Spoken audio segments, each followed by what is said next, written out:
अस्सलाम वालेकुम दोस्तों, उम्मीद है तव्हां बिल्कुल खैरियत सां हूंदव। मुझे अॼु नए मौज़ू ते नए वीडियो सां तव्हांखे भलीकार चवां थो मुंहिंजे चैनल में।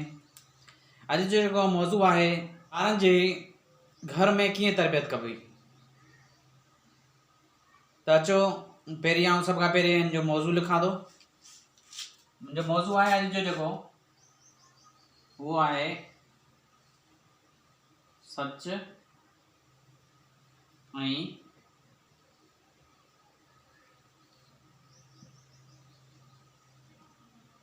ईमानदारी। सच ऐं ईमानदारी।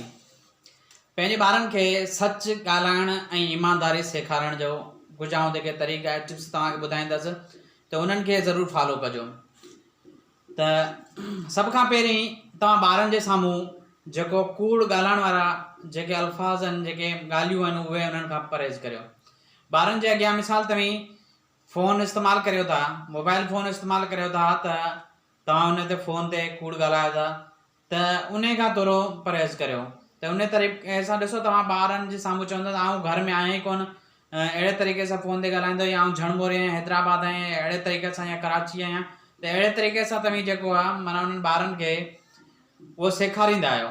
छो जो औलाद जेको आहे उहो माइट खां ई सिखंदो आहे। माइटनि में पीउ माउ चाचो भेण भाइर जेके बि आहिनि, उहे जेके आहिनि उन्हनि जी जेके रूटीन में जेकी ॻाल्हियूं अचनि थियूं, त ॿारु उन्हनि मां ई सिखंदो आहे। छो जो जेकॾहिं माउ पीउ कूड़ ॻाल्हाइनि था, त ऑटोमेटिकली उहो हुनजो औलाद जेको आहे उहो कूड़ ॻाल्हाइणु शुरू थी वेंदो आहे। त तव्हां घर में वेठा आहियो ऐं चओ था त जेको आउं घर में कोन आहियां, ॿारु अमरा मूंखे सॾु करे पियो, उनखे तूं चई अचु त बाबा घर में कोन आहीं, ठीकु आहे। या त अहिड़े तरीक़े सां मिसाल कंहिं चाचे खे सॾु थियो या भाउ वॾे खे सॾु थियो, त उहो उते उन ॿाहिरि वञी हुनखे ॿुधाईंदो आहे, कूड़ ॻाल्हाईंदो आहे, त बाबा घर में कोन्हे, चाचा कोन्हे। अहिड़े तरीक़े सां हुनजे ॿार ते उहो असरु पइजी वेंदो आहे, त उहो ऑटोमेटिकली उहो बि शुरूआति करे ॾींदो आहे, त उहो बि कूड़ ॻाल्हाइणु शुरू थी वेंदो आहे। त ॿ अंग्रेज़ छोकिरा हुया, उन्हनि जी हिस्ट्री आहे। त हुनजो वालिद साहबु जेॾी महिल हुननि वटि वेझो आयो, त हुननि ॾिठो त बल्ब हिकु टुटो पियो, हुनजा टुकड़ा जेके हुआ, शीशा जेके हुआ, उहे हेठि पिया हुआ।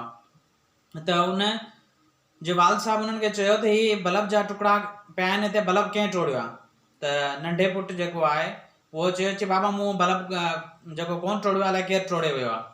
त उते हुनजे वॾे पुटु जेको आहे उनखे चयो, त वालिद साहब खे चयो त बाबा जेको हीउ बल्ब जेको आहे उहो असांखां ई टुटो आहे, असां बास्केटबॉल खेॾियो पिए, उहो अची हिन में बल्ब में लॻो ऐं बल्ब टुटी पियो। इन जे करे असांखे शीशा मेड़णु जेको ॻाल्हि विसरी वई, इन जे करे असांजा शीशा अञा ताईं मेड़िया कोन, हाणे असीं जेको शीशा मेड़ियूं था। त अहिड़े तरीक़े सां हू ओॾी महिल हुन शीशनि खे मेड़णु शुरू थी विया, ऐं हुनजो वालिद साहबु जेके अंदरि कमरे में हुआ ऐं दरी मां हुननि खे ॾिसणु लॻो त हू पाण में ॻाल्हाए रहिया हुआ, त ॾिस भाउ, कूड़ ॻाल्हाइण सां वधीक जुठ थींदी आहे ऐं वधीक बेइज़ती थींदी आहे। त जॾहिं त सच ॻाल्हाइण मां थोरी बेइज़ती थींदी आहे, पर जेको आहे माना सुठो अहसासु माण्हू में पैदा थींदो आहे। त अहिड़े तरीक़े सां जेको आहे ॿारनि में सच ॻाल्हाइण जी आदत विधी वञे। ऐं उन खां पोइ जेको ईमानदारी आहे, ऐं ॿियो ईमानदारी जो जेके सिलसिले में जेका ॻाल्हि कंदुसि आऊं, उहा मुंहिंजी वरी ॿी वीडियो में तव्हां ज़रूरु ॾिसिजो, ऐं मुंहिंजे वीडियो खे जेको लाइक ऐं शेयर ऐं कमेंट ज़रूरु कजो, ऐं बेल आइकन खे ज़रूरु क्लिक कजो, त जीअं मुंहिंजी हिन वीडियो जो ॿियो पार्ट जेको आहे तव्हां ज़रूरु ॾिसी सघियो। थैंक यू, जज़ाकल्ला, दुआनि में यादि रखिजो। अल्लाह हाफ़िज़।